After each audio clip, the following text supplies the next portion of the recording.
Hello guys, আমি SK চলে এসেছি আবার একটি নতুন ভিডিও নিয়ে তোমাদের সামনে।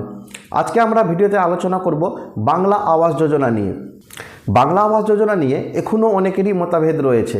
এখনও কেউ সঠিকভাবে বুঝতেই পারছে না যে এখন পর্যন্ত কি চলছে বাংলা আবাস যোজনা নিয়ে। কারো টাকা ঢুকে যাচ্ছে, কারো লিস্টে নাম কেটে যাচ্ছে, আবার কেউ টাকা পেয়ে যাচ্ছে, কেউ টাকা পাচ্ছে না। পিডাব্লিউএলদের লিস্টের কি খবর, আবার স্যাংশন লিস্টদের কি খবর, যে টাকা পেয়েও আবার তারা পাচ্ছে না, মেসেজ পেয়েও টাকা পাচ্ছে না। এইসব প্রশ্নের উত্তর দিতে চলেছি আমি আজকের এই ভিডিওতে। তো চলো শুরু করা যাক ভিডিওটি। বাংলা আবাস যোজনা নিয়ে অনেকেরই অনেক রকমের মতভেদ রয়েছে। সেই জিনিসটা কিন্তু আপনাদেরকে বুঝতে হবে যে সরকারের ক্যাটাগরিতে দুই ধরনের লিস্ট রয়েছে, একটা স্যাংশন লিস্ট, একটা পিডাব্লিউএল। এই দুই ক্যাটাগরির টাকা কিন্তু আপনাদের অ্যাকাউন্টে ঢুকবে। প্রথমে কাদের অ্যাকাউন্টে টাকা ঢুকবে? যাদের স্যাংশন লিস্ট হয়ে আছে তারাই কিন্তু প্রথমবারে অ্যাকাউন্টে টাকাটা পাবে। আর দ্বিতীয় লোটে তারা টাকা পাবে যারা পিডাব্লিউএল আছে। এবার আপনাদেরকে বলে দিই, আপনারা বুঝবেন কিভাবে যে আপনাদের স্যাংশন লিস্টে নাম আছে না আপনাদের পিডাব্লিউ লিস্টে নাম আছে। যাদের অলরেডি মোবাইলে মেসেজ চলে এসছে তারা কিন্তু স্যাংশন লিস্ট, আর যাদের এখন পর্যন্ত মোবাইলে কোনো SMS আসেনি তারা হচ্ছে পিডাব্লিউএল লিস্ট। আশা করি যারা স্যাংশন লিস্টে নাম আছে তাদের কিন্তু 60,000 টাকা করে ঢুকে গেছে। আবার যাদের মেসেজ এসছে স্যাংশন লিস্টে নামও আছে, অনেকেই এমন ব্যক্তি আছেন যাদের অ্যাকাউন্টে কিন্তু এখন পর্যন্ত কোনো টাকাটা ঢুকেনি। তো তারা কি করবেন? তাদের জন্য কি উপায় রয়েছে? তাদের জন্য আমি দুটা উপায় বলবো। প্রথম উপায় হচ্ছে পুরো জানুয়ারি মাস ওয়েট করতে পারেন।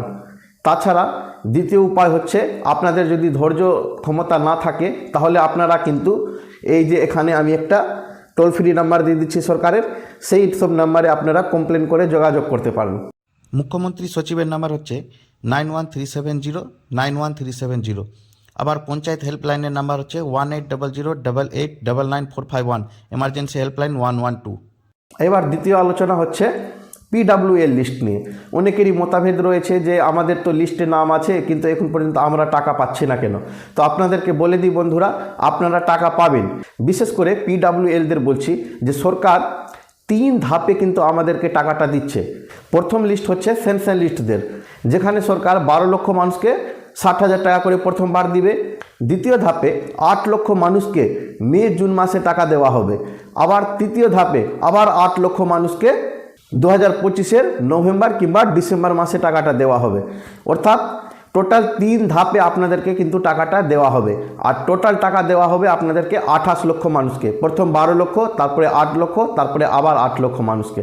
তো এই সকল পিডাব্লিউএলদের কিন্তু কারো কারো টাকা মে জুন মাসে, আবার কারো কারো টাকা নভেম্বর ডিসেম্বরে টাকাটা ঢুকবে। এবার হচ্ছে আপনাদের তৃতীয় প্রশ্নের উত্তর।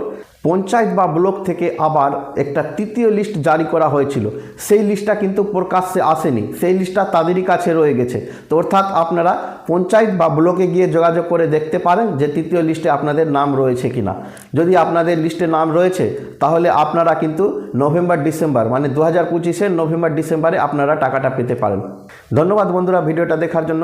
আমার ভিডিওটা যদি আপনাদের কাজে আসে তাহলে একটা লাইক, শেয়ার, সাবস্ক্রাইব অবশ্যই করে দিবেন।